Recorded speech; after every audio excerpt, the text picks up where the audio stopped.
Russia Ukraine யுத்தம் ஏதோ இந்த நிமிஷமே நின்றும் பார் அப்படிங்கிற மாதிரி ட்ரம்ப் பேச ஆரம்பிச்சாரு. புட்டின்ட்டையும் பேச ஆரம்பிச்சாரு. 2 பேரும் ரொம்ப தீவிரமா பேசுறனால, சரி ஏதோ ஒண்ணு இந்த நிமிஷமே நின்னு போயிருமோ அப்படிங்கிற மாதிரி சிக்னல்லாம் காட்டப்பட்டுச்சு. சிக்னல் 3 வருஷமா தான்டா காட்டுறாய்ங்க. வண்டி நின்ன பாடு இல்ல அப்படிங்கிற மாதிரி தான் கதற விட்டுக்கிட்டு இருக்காய்ங்க யுத்த களத்துல. இப்பவும் அதுதான் தொடருது. ஆனா இப்ப கொஞ்சம் வித்தியாசமா தொடருது. அண்ணன் அமெரிக்கா ரஷ்யா கிட்டயும் சகுனி வேலைய காட்டியிருக்கான். சும்மா இருப்பாங்களா அப்படின்னு கேட்டா, உக்ரைனை கதற விட்டுட்டார்கள். உக்ரைனுக்கு விழுந்த ஒவ்வொரு அடியும் அமெரிக்காவுக்கும், ஐரோப்பாவுக்கும் குடுத்த மெசேஜ் தான். அதத்தான் விரிவா பார்க்க போறோம். ட்ரம்ப பொறுத்தவரையும் எதுவுமே பிரயோஜனம் இல்லாம விஷயங்களா ஓடிக்கிட்டு இருக்கே வாழ்க்கையில அப்படிங்கிற மாரி ஆயிப்போச்சு. எல்லாமே பிரயோஜனம் இருக்கு. ஆனா அவருக்கான ஒரு தனிப்பட்ட மைலேஜ். அவர் ஒரு விஷயத்த செஞ்சா உடனே நோபல் பிரைஸ எதிர்பார்ப்பார். ஒரு விஷயத்த செஞ்சா உடனே இன்னொரு கிரீடத்த எதிர்பார்ப்பார். ஆனா, அந்த மாரி சம்பவங்கள் ஒண்ணுமே இல்ல. சுத்தி சுத்தி தடைக்கு போட்டுக்கிட்டே இருக்காய்ங்க. உதாரணத்துக்கு காசா யுத்தம். "ஏலே அது நிக்கவே இல்ல. தொலைச்சு புடுவேன் பாத்துக்க" அப்படின்னு ட்ரம்ப பாத்தே மிரட்டுறாய்ங்க. அடுத்து உக்ரைன் யுத்தம். "இங்க வா, அங்க என்ன யுத்தம் நிக்குதுன்னு நீ சொல்லப் போறியா? நான் எப்படா சொன்னேன்?" அப்படின்னு தெறிச்சு ஓடுற அளவுக்கு அந்த ஆள் நிலைமையே மோசமாயி போச்சு. அடுத்த பெரிய சம்பவம் ட்ரம்புக்கு அப்படிங்கிறது இந்த அகதிகள் பிரச்சனை தான். அவங்க ஊரு கோர்ட்டு கட்டைய குடுத்துருது. கட்டைய குடுக்கக்கூடிய ஜட்ஜு பைடன் போட்ட ஆளு அப்படின்னு சொல்லி இவரு பதிலுக்கு பம்பர விட்டுக்கிட்டு இருக்காரு. இந்த மாரி முக்கியமான கோர் விஷயங்கள் எல்லாமே ஒரு ஷேக் ஆகுது. இன்னமும் கிரீடம் தலைக்கு வரல. ஓரளவுக்கு மைலேஜ் எடுக்கிறார். நல்லாவே மைலேஜ் எடுக்கிறாருன்னே சொல்லலாம். ஏன்னா இந்த விஷயங்கள்னால ஏதாச்சும் குறைஞ்சு போச்சா? உதாரணத்துக்கு அகதிகள் விஷயத்துல குறைஞ்சு போச்சான்னு கேட்டா இல்ல.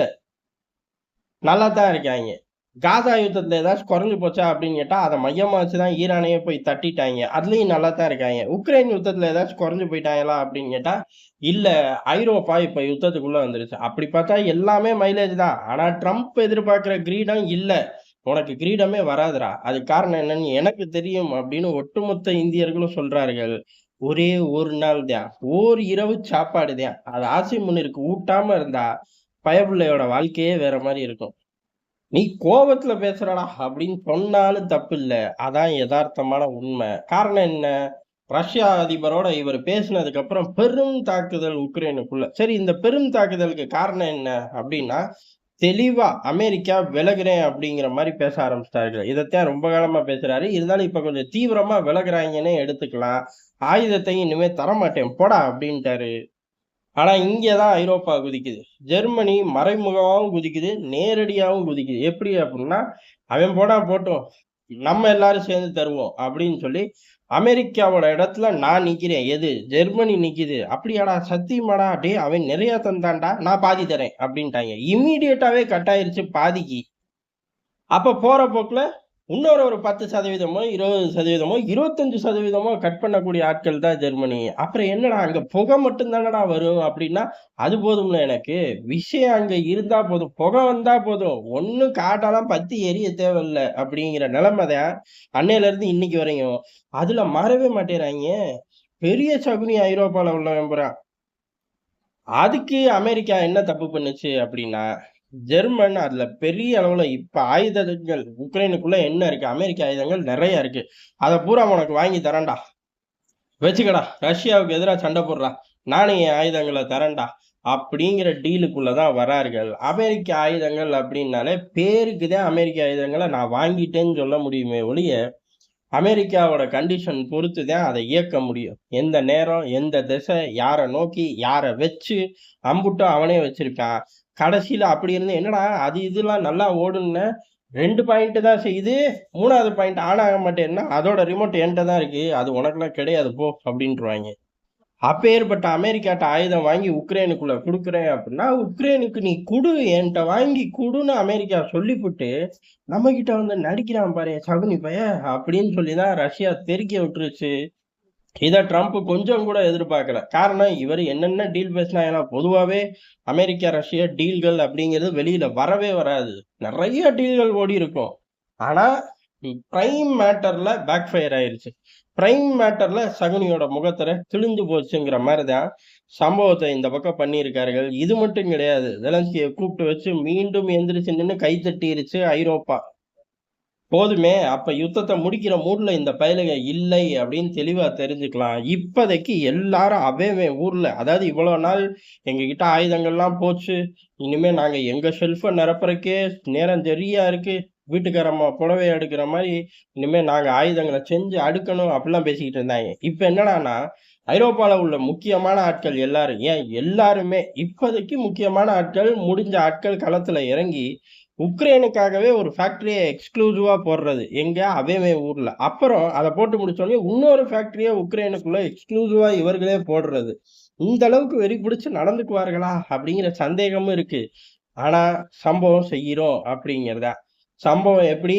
காடு பத்தி எரிய தேவையில்ல. புகை வந்துகிட்டே இருக்கணும். போதும். உக்ரைன் மக்கள வாழவே விடமாட்டாய்ங்களாட்டுக்கு. அமெரிக்க ஆயுதங்கள ஒரு பக்கம் வாங்கி இப்ப உள்ள ஆயுதங்கள அப்படியே ரீப்ளேஸ் பண்றது. அமெரிக்கா போதுமே ஜம்முன்னு வித்துக்கிட்டு இருப்பான். நானே காசு போட்டு தர வேண்டியதா இருக்கு.